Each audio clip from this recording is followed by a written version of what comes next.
Residential units and commercial units. Now, these are the units that you are going to sell at the end of the development. If you got none of these and you're holding everything that you're developing, you make sure that you put that as no. You put that as no, you don't have to put any value in there. Any value in there will have no effect on anything whatsoever.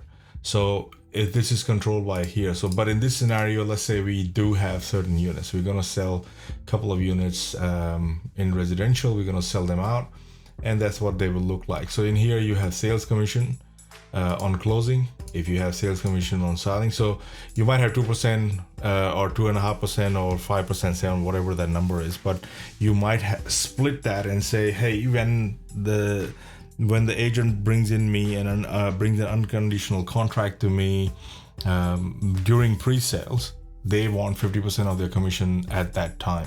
So somebody has to allow for those costs to happen during the pre-sale period.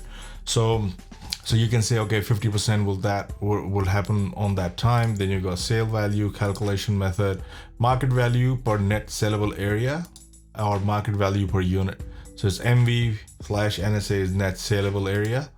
And then you've got construction cost calculation method, average cost per unit of measurement, or average cost per unit. Now, the reason you select all of these here is because once you've selected all of this, you don't have to keep entering these values here. So you'll see on this sheet, and we'll circle back to dashboard again when we are discussing each of these individual sheets, because they're all linked. So every orange cell you see are linked cells.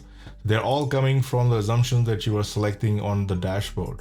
But you can override them. You can select, and if you override them, but once you override, that link doesn't work no more, and they will turn blue, which means the conditional formatting will say, hey, you've broken the link, it is all blue. That means it is now manual.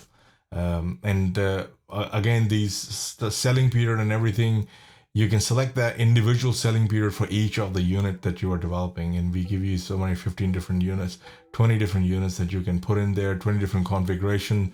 You've got the values for them. You've got the forecasting method for selling them. You've got sales commission, percentage of sales when they occur.